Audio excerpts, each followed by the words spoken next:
When you talk about an old person's car, most people think Buick or maybe even Cadillac. But meanwhile, the average age of an Avalon driver is 66 years old, and that's not exactly ideal for long-term customer retention. So, for the 5th generation Avalon, Toyota has put some extra effort into trying to attract a younger audience.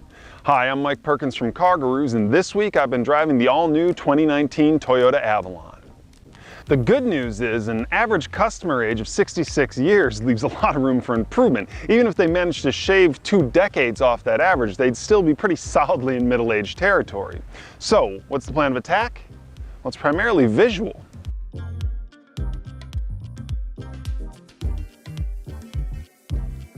The big problem with the Avalon has always been in distinguishing itself from its siblings. Is it a Camry with some more legroom or a low-rent Lexus ES? Well, the confusion isn't going to get cleared up this year, as the new Avalon looks like a different trim of the ES with this new grille and all those aggressive body lines and angles. I'm not saying it doesn't look good, because it does, but there's no denying that it's moving dangerously close to twins territory. Regardless, it's all been designed to make it quieter and more aerodynamic. And if you get all the spoilers and the diffusers like you do on this touring trim, the coefficient of drag drops to a not unimpressive 0.27. Now, the wheelbase is 2 inches longer this year, but the entire car is 1 inch lower, and yet it's still tall enough that that enormous grille will slip over most curbs and parking stops undamaged, thankfully. Still, if Toyota's whole idea was to be as inclusive as possible with this new Avalon design, that grille, huh? That's a bold strategy, Toyota. Let's see if that pays off for you. Okay, so how else do you attract a younger audience?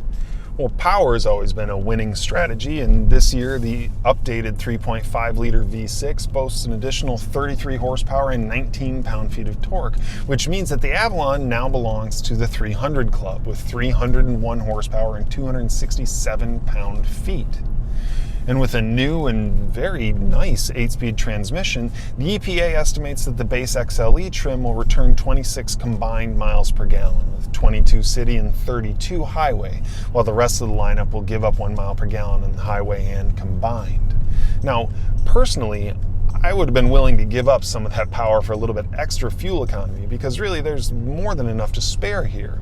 And here in the touring trim, you get a sportier exhaust, and they actually pump some engine noise here into the cabin via the speakers, so you get to feel a bit faster too.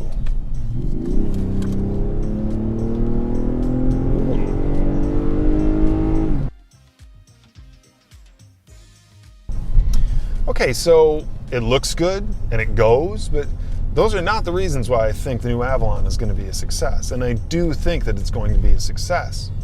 The main reason why I think this is going to attract new buyers is right here, the interior.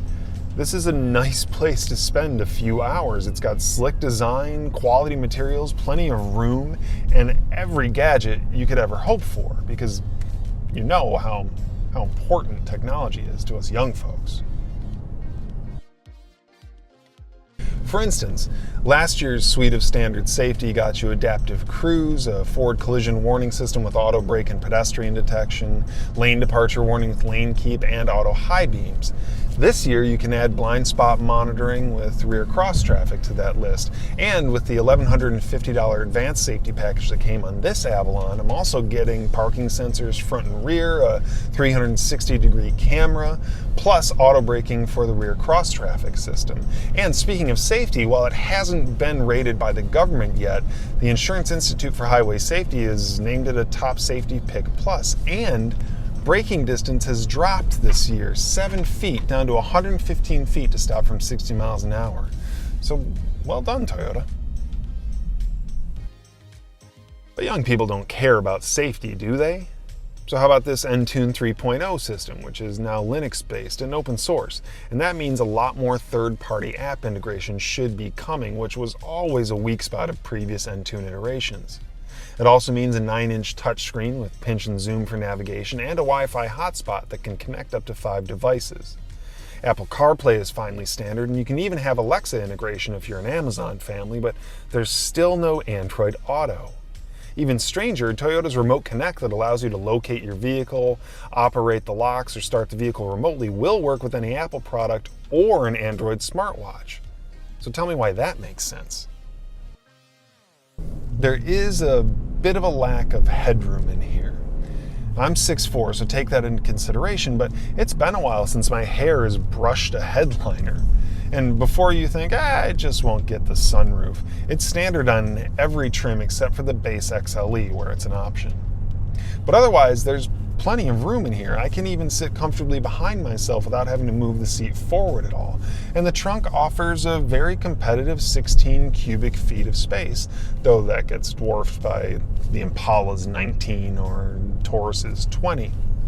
That said, if you're thinking about going for the hybrid version, the batteries are now located under the rear seats, which means the trunk capacity is identical to the gasoline version. So why wouldn't you choose the Avalon?